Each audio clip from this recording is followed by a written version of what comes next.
तो सबका स्वागत है हमारे इस कार्यक्रम में, नई दुनिया रमेश भंगी जी के साथ। रमेश भंगी जी, इनका मूल नाम रमेश गहलोत है और ये उनका आज दूसरा कार्यक्रम है। तो रमेश जी, स्वागत है आपका। मैं निखिल सबलानी धन्यवाद। आज का कार्यक्रम प्रस्तुत करता हूँ।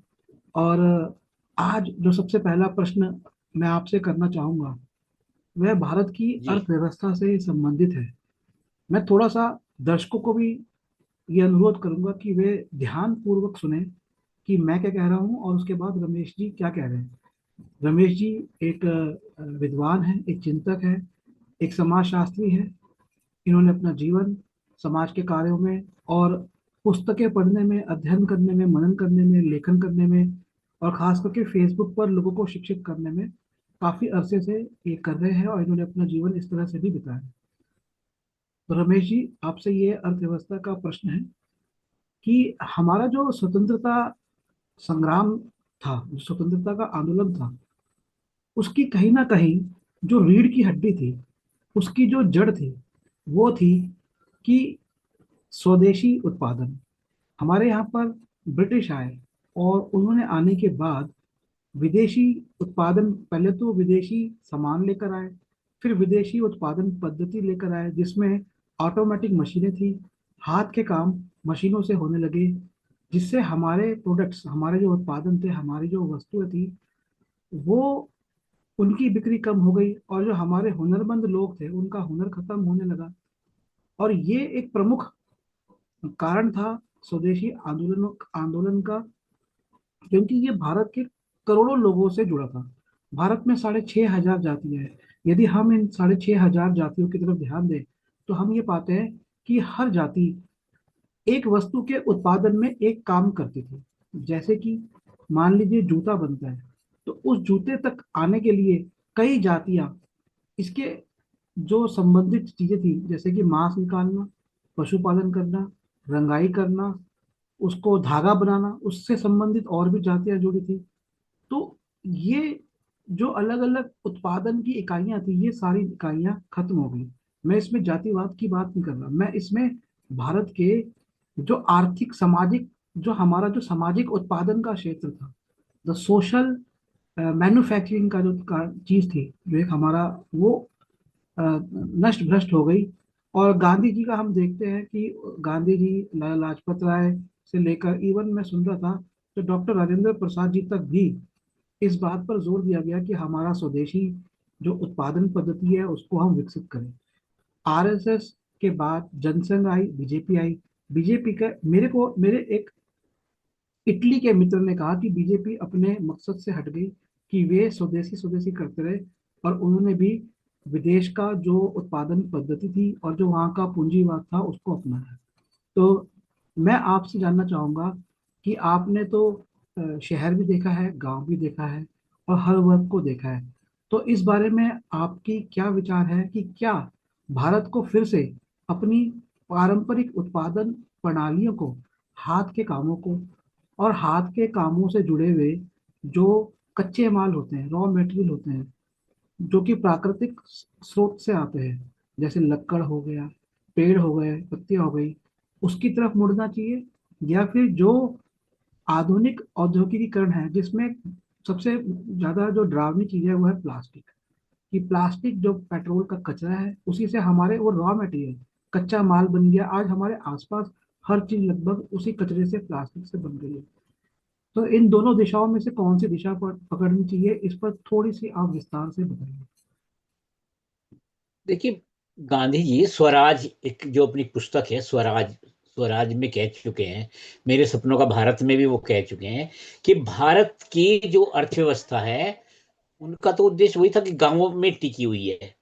तो आपने बिल्कुल सही कहा है कि जिस प्रकार से हमारे ब्रेन की जो न्यूरॉन्स है वो एक दूसरे से जुड़े हुए हैं, हमारी जो सभी जाति, मैं जाति का समर्थक नहीं हूँ, जातिवाद गलत चीज है, लेकिन जिस तरह से एक दूसरे पे निर्भर थे हर कोई, जैसे हमने बचपन गांव में गुजारा है, तो हर व्यक्ति एक दूसरे पे निर्भर है। तो समाज का काम जो है इसी तरह से चल रहा था। लेकिन आज क्या है कि एक व्यक्ति काम करता है, एक व्यक्ति नौकरी करता है, 4 आदमी नौकरी नहीं कर पा रहे घर के लोग।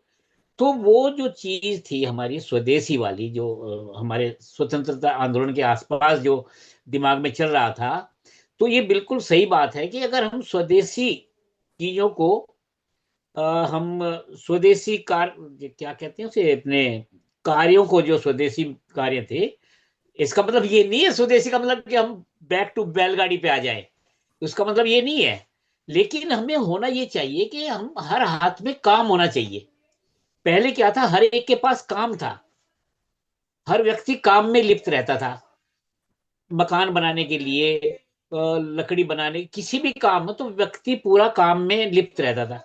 जैसे गाय, गांव में गाय भैंस अगर रखेंगे तो पूरा परिवार रहता था। हालांकि आमदनी के, अगर आमदनी की तुलना में अगर हम देखें तो बहुत कम थी, लेकिन सब संलिप्त रहते थे उसमें, और आमदनी का स्रोत बना रहता था।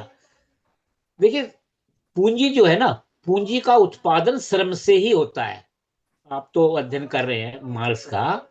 तो कोई ना कोई धरती पे, कोई ना कोई कहीं ना कहीं काम कर रहा होता है। तो उस वह व्यक्ति जब श्रम करता है तब पूंजी का उत्पादन होता है। अब ये क्या चल रहा है आजकल कि हर व्यक्ति, जैसे हम लोग आजकल ऐड आते रहते हैं कि आपको कुछ करना नहीं है, बस आपको कंप्यूटर पे ये करना है। अरे भाई, पूंजी का उत्पादन कहाँ से होगा? देखिए, पूंजी का उत्पादन चाहे भारत के मजदूर करें, चाहे साइबेरिया में करें, चाहे अफ्रीका में करे, कहीं ना कहीं कोई श्रम करेगा। शारीरिक श्रम के बाद ही पैसे का उत्पादन तभी होगा। तो हम ये जो नया सिस्टम है, इसमें ये बेरोजगारी इसलिए तो पैदा हो रही है। युवाल नोआ हरारी पहले ही कह रहा है कि पूरी दुनिया में बेरोजगारी इतने चरम पे हो जाएगी कि बहुत बुरा हाल होने वाला है, और अभी हो रहा है। इनका नाम लिया आपने? अभी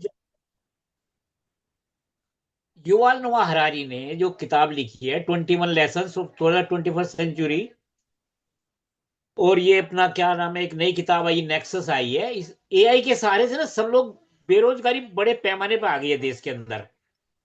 तो इस वजह से जो है ना, अगर सब लोग काम करेंगे, तो अगर हम उसी काम में लगे होते, उसी में भाई देखिए, वो जो काम थे ना, उन कामों की ही हमारी जो परिश्रम है वो बेहतर हो जाता, तो अच्छा होता।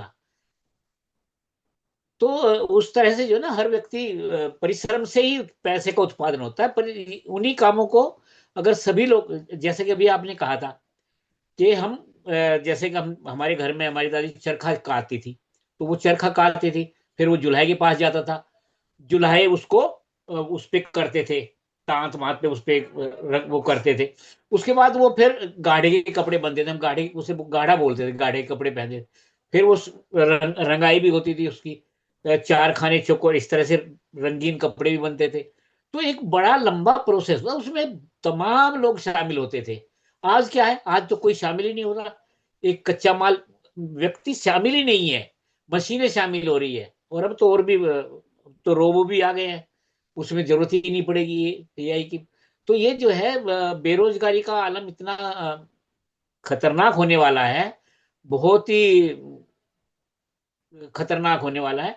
और इसमें जो है ना, हमारा वाकई, अगर हमें ये ना कहा जाए, जैसे गांधीवाद की आजकल इतनी बुराई की जाती है कि भाई आप गांधीवादी होने की वजह से, उन्होंने जो स्वराज, मेरे सपनों का भारत है, स्वराज, हिंद स्वराज है, इन पुस्तकों में यही लिखा है कि हम ग्रामीण लेवल पे, देखिए जैसे हमने क्या, पंचायती राज भी तो हमने स्थापित किया है ना, तो उसी तरह से अगर हम उसी लेवल पे, ग्रामीण लेवल पे सब सब लोग बिजी होके सब लोग उत्पादन करें, उत्पादन से सब जुड़े। अब उत्पादन से क्या है, एक व्यक्ति जुड़ा हुआ है और वो सारी कमान उसी के हाथ में है, वो सब कुछ खुद ही कर लेना चाहता है, खुद ही कब्जा करना चाहता है, खुद ही साम्राज्य, अपना साम्राज्य स्थापित करना चाहता है। ये गलत बात है। बड़े बड़े मॉल्स की वजह से क्या होगा, छोटे छोटे दुकानदारों की दुकानदारी बंद हो गई। भाई, दुकानदारी बंद होने का मतलब है कि व्यक्ति का बेरोजगार होना, बेरोजगारों की संख्या बढ़ना। तो ये बहुत खतरनाक एक ट्रेंड चला है। हालांकि ये 1990 के बाद से ही शुरू हुआ है, तो ये काफी खतरनाक है। मैं दर्शकों को ये बताना चाहूंगा कि जिन दर्शकों को कुछ औद्योगिक इतिहास का नहीं पता, जब मशीनीकरण हुआ, देखिए, आदमी ने लगभग हर चीजें अपने हाथों से बना ली थी। यूरोप में जब मशीनीकरण आया, तो मशीनीकरण के लिए सबसे पहला उन्होंने क्या किया, स्वचालित मशीनें, अपने आप चलने वाली मशीनें भाप इंजन से बनाई। उसके बाद उन्होंने गांवों को खाली करवाया, और खास करके कुछ फैक्ट्री जिले, फैक्ट्री डिस्ट्रिक्ट बनाए इंग्लैंड के अंदर। और गांवों को सारी जमीनें उन्होंने ले ली, वहां के लोगों को वहां से निकाल दिया, और वे फैक्ट्री डिस्ट्रिक्ट में चले गए मजबूर होकर। अब वो मजबूर में इतनी उनके पास तादाद हो गई, और जो उनके संसाधन थे, उनकी कृषि, उनके पशु, और उनके जितने भी हाथ के काम थे, वो सारे उन्होंने तबाह कर दिए। पहला फेस ये आया इंग्लैंड में। उसके बाद दूसरा फेस ये आया कि जब उनकी बहुत दुर्गति हो गई, और जो थोड़ी बहुत कृषि कृषि बची थी इंग्लैंड की, तो इन्होंने अमेरिका से सारे कृषि उत्पादन लेने शुरू कर दिए। और अमेरिका को कहा कि तुम तकनीक के अंदर आगे नहीं बढ़ोगे, हमें तुम अपने कृषि के उत्पादन दोगे, और हम तुम्हें अपनी तकनीकी चीजें देंगे, क्योंकि कारखाने इन्होंने सारे इंग्लैंड और जर्मनी के अंदर, फ्रांस में, ये तीनों एक है, और बेल्जियम, इन्होंने वहां पर सारे कारखाने लगाए। यही नीति इन्होंने भारत के साथ करी, और इसी नीति के तहत चलते इन्होंने भारत को पूरी तरह से, पहले तो राजनीतिक रूप से इन्होंने उसको अपने अंडर में लिया, अपने कंट्रोल में लिया, और फिर अपनी जो प्रोडक्ट्स थे, अपनी जो वस्तुएं थी, वो भारत के बाजार में उतारी। भारत की जो वस्तुएं थी, उनकी गुणवत्ता और उनके टिकाऊपन, वह काफी बेहतर थी फैक्ट्री निर्मातित निर्मित जो वस्तुएं थी। लेकिन फिर इन्होंने धीरे धीरे करके, जिसे हम आज के संदर्भ में मार्केट कहते हैं, वो मार्केट कुछ नहीं है, वो साम्राज्यवाद है। कि अपनी एक जगह निर्माण करो, केंद्रीकृत निर्माण शैली हो, निर्माण पद्धति हो, जो कि मशीनों पर आधारित हो। गांव के सब लोग खाली हो जाए, आके वहां पर लेबर बन जाए, और उसके बाद वो लेबर का काम भी करे, और उन मशीनों का उत्पादन भी जो है वो करते रहे।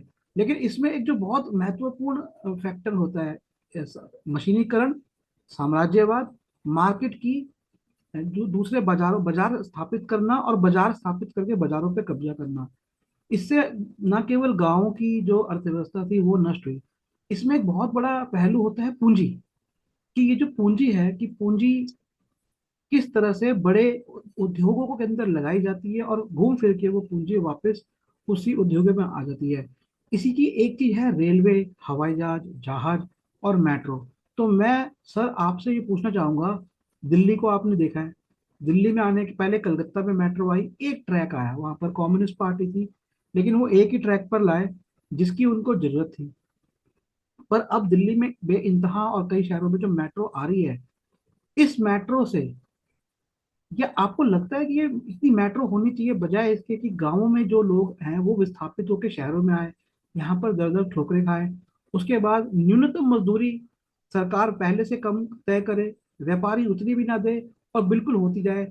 एक गांव का परिवार, जैसे में एक जाति है बांसिया जाति, जो कि बांस के उत्पादन बनाते थे।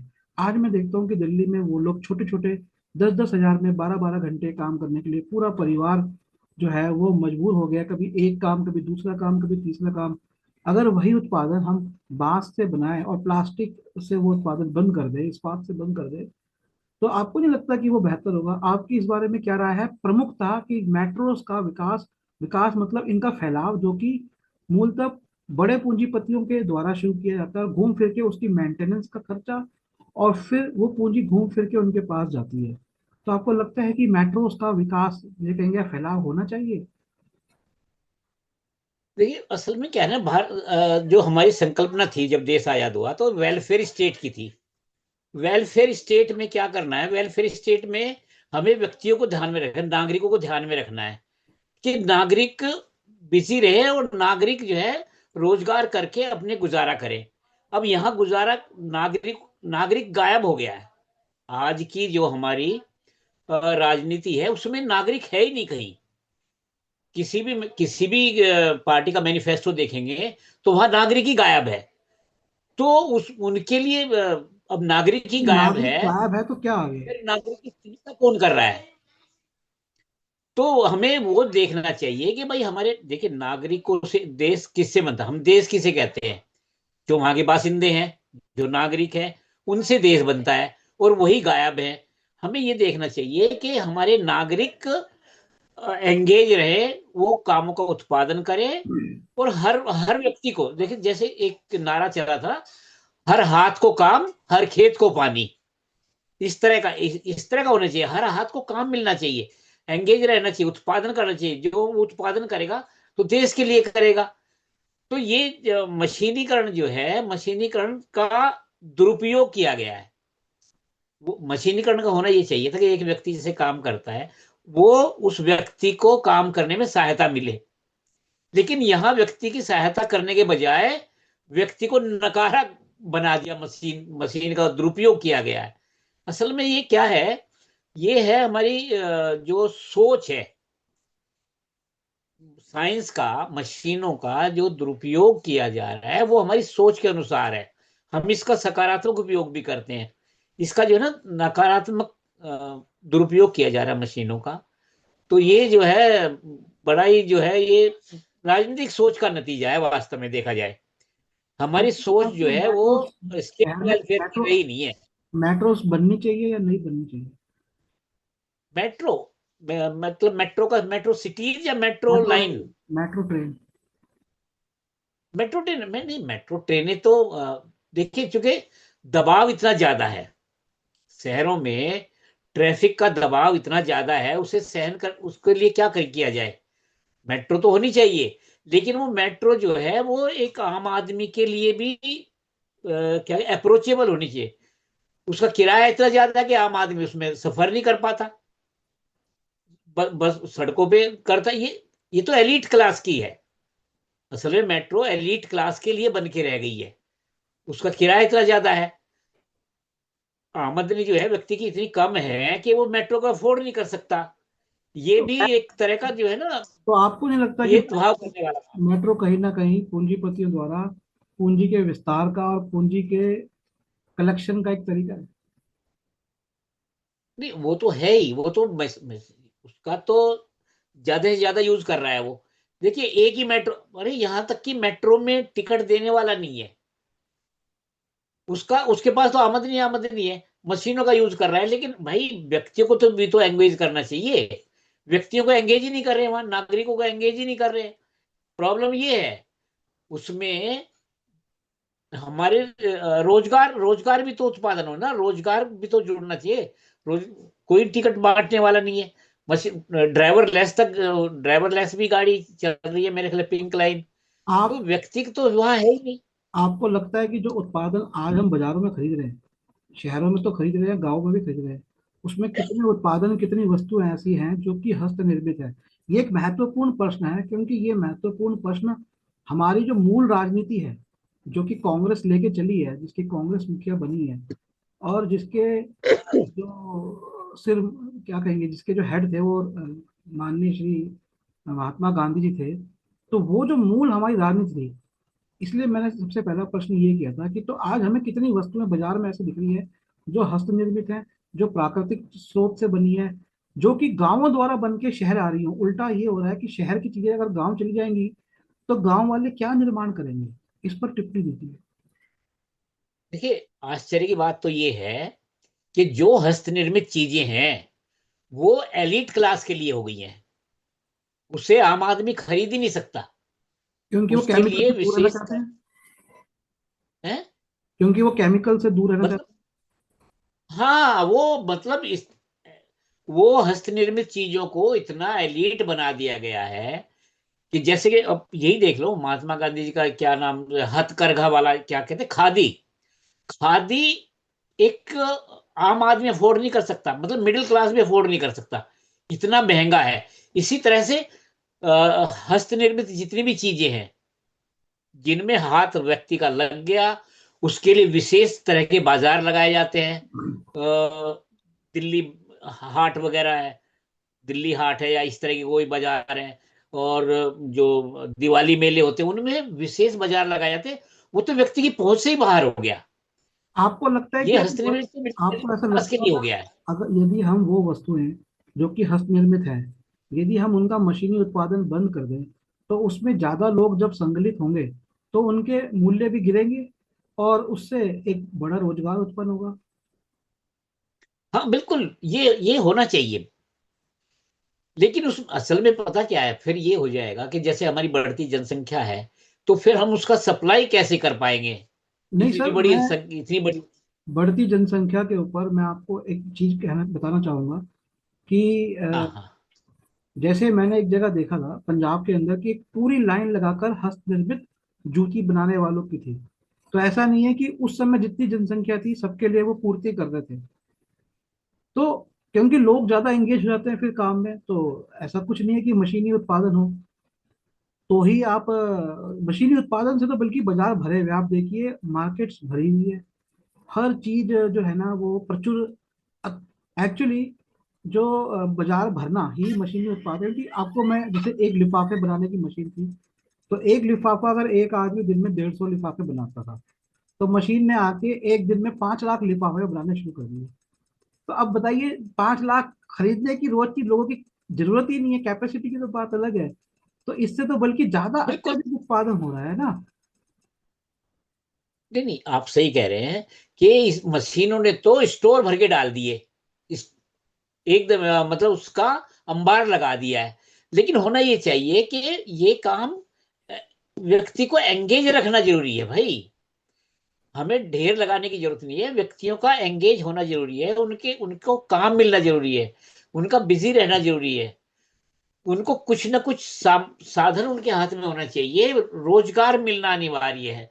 रोजगार के माध्यम से ही पैसे की, अब ये जो देखे ना, सबसे खतरनाक चीज तो ये है कि सबको ये जो 5 किलो अनाज वाला जो 80 करोड़ आबादी को जो इतना दे रहे हैं, सबसे ये अर्थव्यवस्था के लिए पूरी दुनिया में मेरे ख्याल ऐसा मॉडल कहीं नहीं है। ये इतना खतरनाक है भविष्य के लिए, देश के लिए सबसे खतरनाक है ये। क्या था पहले, कई मॉडल थे जैसे एंगेज करने के।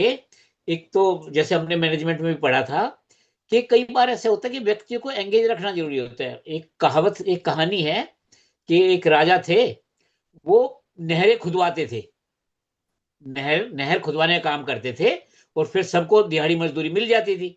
अगले दिन उसको फिर भरवा देते थे, फिर करवा दे। तो कहने का ये उत्पादन जो है, पैसे ये काम के माध्यम से ही इसका वितरण होना चाहिए।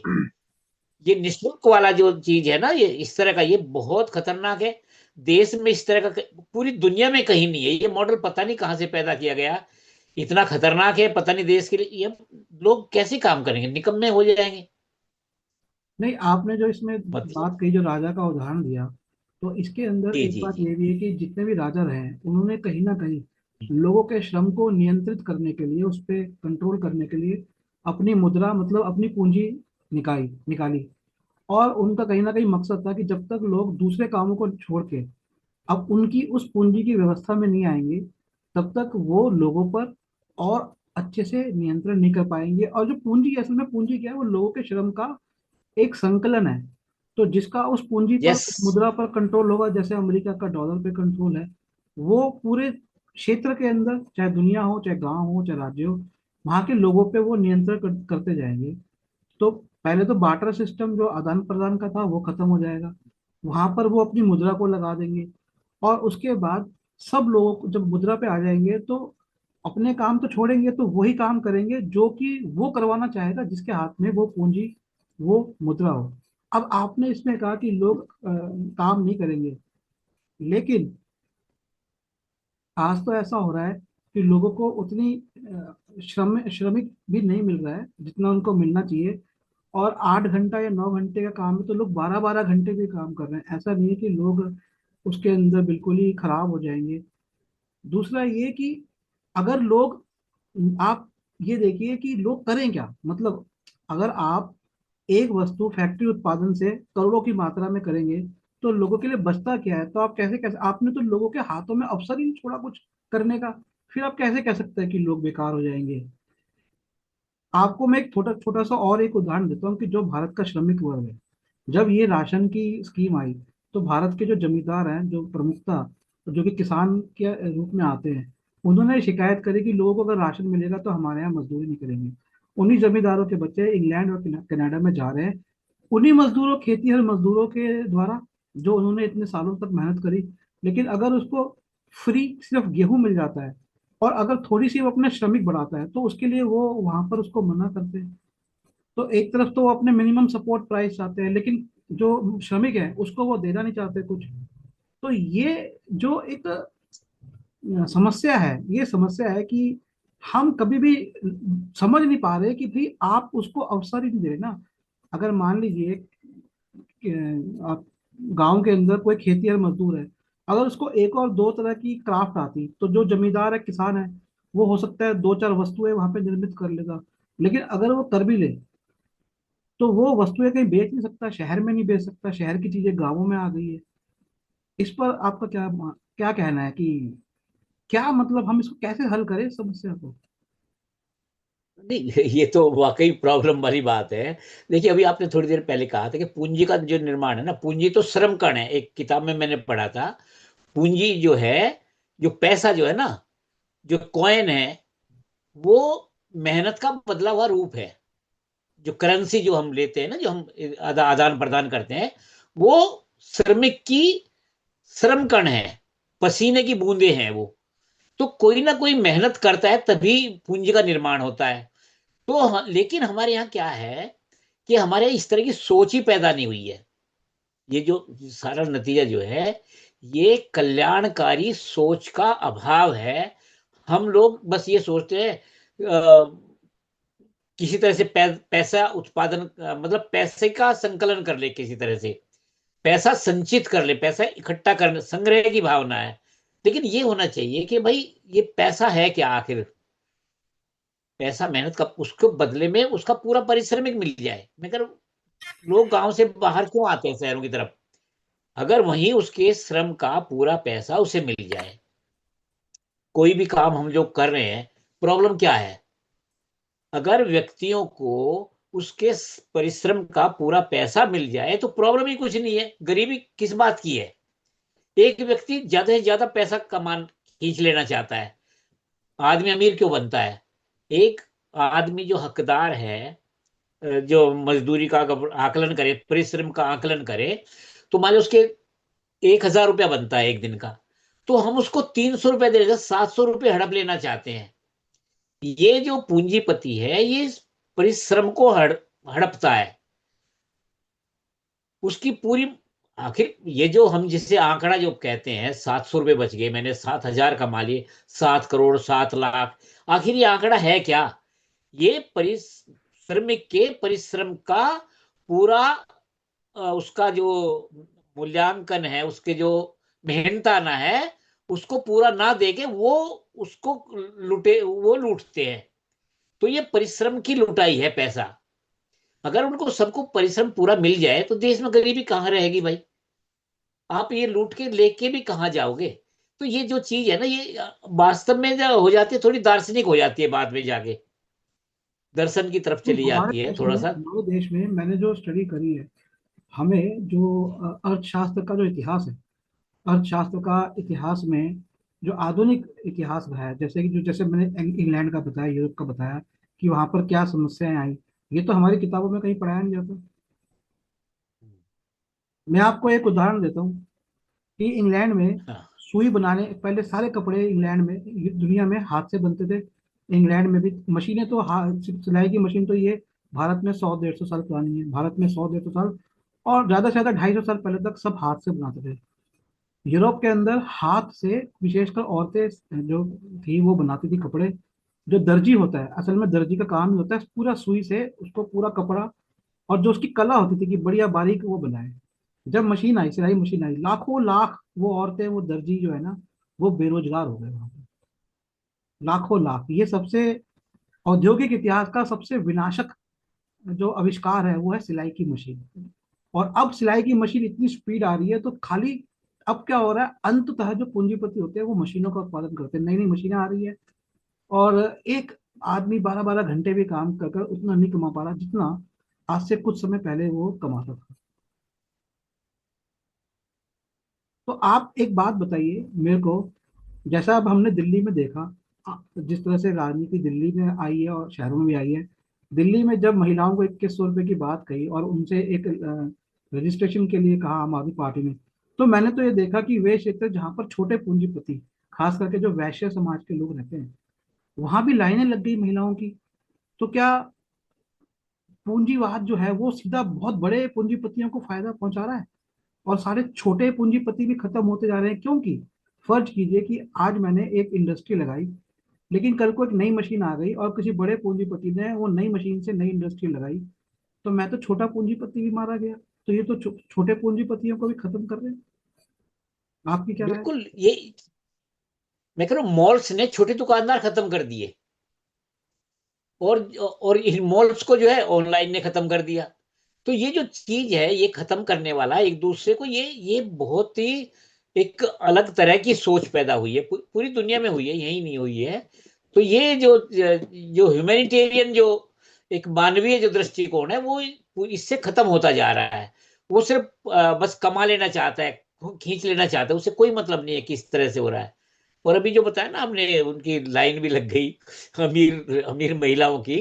तो देखिए, मुफ्त में अगर कोई चीज मिलती है तो उसे कौन छोड़ना चाहता है? नहीं, लेकिन हमें ये नहीं तो पता कि उनके घर में मन कितनी से नहीं छोड़, गरीबी है। मन से हम लोग, क्या चीज? हो सकता है उनके घर में गरीबी है, क्योंकि एक अगर आ, पूंजीपति है, उसने लाखों करोड़ों रुपए लगा रखा है और उसका व्यवसाय बंद हो गया, तो जाहिर सी बात है उसकी जो गरीबी है वो तो एक हाँ, नहीं, बेसहारा मजदूर से भी ज्यादा बिल्कुल, बड़ी गरीबी है। हाँ, नहीं, इस दृष्टिकोण से तो देखा जाए सही है।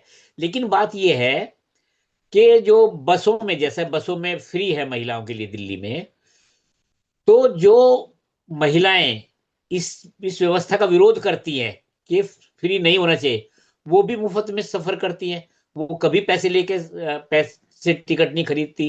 तो ये तो ये मैं इस मानवीय तो मैंने स्वभाव एक है वीडियो उसमें कि मैं अगर कोई चीज मिलती है तो वो मना नहीं करता भाई इस पे उसको। मैंने एक वीडियो भी बनाया। मेरी एक श्रमिक संस्था से बात हुई थी, मैंने भी उनके बात की तो उनको समझ में आई। जब से ये जो फ्री राइड औरतों की शुरू हुई है, तब से क्या हो रहा है कि समान काम जो इंडस्ट्री में आदमी और औरत करते हैं, तो उस समान काम के लिए औरत को कम तनख्वाह दी जा रही है और पुरुष को ज्यादा तनख्वाह दी जा रही है, क्योंकि पूंजीपति ये कहते हैं, फैक्ट्री वाले ये कहते हैं कि भैया तुम्हें तो फ्री राइड, तो वो जो पैसा है वो तो बड़े पूंजीपतियों को बच के जा रहा है ना, बताइए। मतलब आदमी की वो नहीं। यहाँ वो सब्सिडी दे रही है सरकार, लेकिन पूंजीपति लाभ उठा रहा है अलग से। फायदा तो वो उठा रहे हैं। बड़े अजीब मामला है भाई, ये भी देखिए कहाँ से कहाँ उसके दिमाग कहाँ लगाया। मैं आपसे कुछ बड़ा गांधी जी के अच्छा विचार, अगर आप संक्षिप्त में कोई 1-2 मिनट में कोई आपको इससे संबंधित, हमारी चर्चा से संबंधित कोई विचार याद आ रहा है, आपने तो अध्ययन किया है, तो कुछ बताना चाहेंगे? हाँ, नहीं, विचार हमारे यही विचार याद आ रहा है कि जो हमारा जो पैसा उत्पाद, जो जिसे हम पूंजी बोलते हैं ना, पूंजी मेहनत का बदला हुआ रूप है। करेंसी मेहनत का बदला हुआ रूप है। सोना मेहनत का बदला हुआ रूप है, जिसे हम पूंजी बोलते हैं। वो परिश्रम है। तो परिश्रमिक को उसका पूरे परिश्रम का अगर मेहनताना उसे मिलता है, तो बेरोजगारी भी कवर हो जाएगी, और जो गरीबी कम हो जाएगी। गरीबी इसीलिए रहती है कि हम गरीब का मेहनताना पूरा नहीं देते। मेरी नजर में तो सिर्फ यही एक कारण है गरीबी का देश में, कि हम गरीब का मेहनताना पूरा नहीं देते। ठीक है सर। अगर मैं हम उस जी, मैं आज की कार्यक्रम को यही समाप्त करता हूँ। अगले कार्यक्रम में हम चर्चा करेंगे कि किस तरह से तकनीकी बदलाव से भी गरीबी आती है। मैं दर्शकों को और आपको भी छोटा सा हिंट इस बात का देना चाहता हूँ। मैं फिल्म उद्योग से जुड़ा था। फिल्म उद्योग के अंदर पहले फिल्म पे शूट होता था, फिल्म प्रोजेक्टर पे होता था। फिल्म प्रोजेक्टर बंद हो गए, सबसे पहले फिल्म प्रोजेक्टर बंद हुए, डिजिटल प्रोजेक्टर आए, जहां पर प्रोजेक्टर का काम बंद हो गया। जो प्रोजेक्शन के लिए जो फिल्म बनती थी वो कम उसका उत्पादन हुआ, तो जाहिर सी बात है वहां बेरोजगारी आई। फिर सिनेमा का प्रोडक्शन डिजिटल पे चला गया, तो जिन लोगों ने पूरी लर्निंग करी थी, जो इतने सिखाने में उनको टाइम लगा था, एफर्ट लगा, मनी लगी, वो बर्बाद हो गई। हर चीज डिजिटल पे आ गई। उसके बाद जो एडिटिंग की मशीन होती थी वो सारी हटानी पड़ी, टेक्नोलॉजी चेंज हो गई, उसमें महंगी मशीनें लेकर आए, वो महंगी मशीनें हटानी पड़ी, फिर दूसरी मशीनें लेके आनी पड़ी। और एक इंसान कितनी टेक्निक सीखेगा बदलती टेक्निक पे, तो इस पे हम अगले कार्यक्रम में चर्चा करेंगे। आपका बहुत बहुत धन्यवाद, और सब दर्शकों हाँ, का भी एक धन्यवाद। हाँ एक एक एक एक बात कहना चाह रहा हूँ। जी। जैसे ये युval नोआ हरारी आज मॉडर्न फिलोसफर तो वही है, वो ये कहना चाह रहे हैं कि फ्यूचर में हम इतना इंफॉर्मेटिव हो जाएंगे कि जो सुबह हमने आज ज्ञान प्राप्त किया था, शाम तक वो बेकार हो चुका होगा। हम इस लेवल पे पहुंच जाएंगे। पर हम तो अलग, आखिर ये क्या होने वाला है? क्या विदेशी विद्वान जिनको हम मानते हैं, क्या वो जो विदेशी विद्वान होते हैं, एक, क्या वो किसी पूर्वाभासों से होते हैं, दूसरा, क्या वो प्रायोजित होते हैं बड़े पूंजीपतियों द्वारा? इस पर भी हम चर्चा करेंगे अपने अलग कार्यक्रम में। ये भी, ये एक अच्छा अच्छा विचार है। ठीक है। जी। आपका बहुत बहुत शुक्रिया। जय भीम, जय भारत, चलिए, नमस्कार। सब दर्शकों का धन्यवाद। धन्यवाद मैं निखिल दर्शकों का, सबलागे, नई धन्यवाद। दिल्ली से। और अगर आप रमेश जी से कोई प्रश्न करना चाहते हैं तो मुझे फोन कर सकते हैं। 8527533051, 8527533051। हमारी कुछ पुस्तकें हैं, और अर्थव्यवस्था में मैंने चर्चा शुरू करी है। एक्चुअली मैं कई सालों से रिसर्च कर रहा हूँ। तो एक पुस्तक है ये जो मैंने निकाली है, श्रम का विभाजन और निर्माण, जो मूलतः कार्ल मार्क्स की लेखनी है। प्रथमतः हिंदी के अंदर इसका सरल हिंदी में मैंने अनुवाद और व्याख्या प्रथम बार व्याख्या हुई है। आप इसे nspmart.com पर ले सकते हैं। अगर रमेश जी की वो किताबें चाहिए, आप मुझसे संपर्क करिए, मैं उनको बताऊंगा कि आपको चाहिए, तो वो आप तक भिजवा देंगे। तो ये कार्यक्रम मैं यहीं समाप्त करता हूँ। धन्यवाद।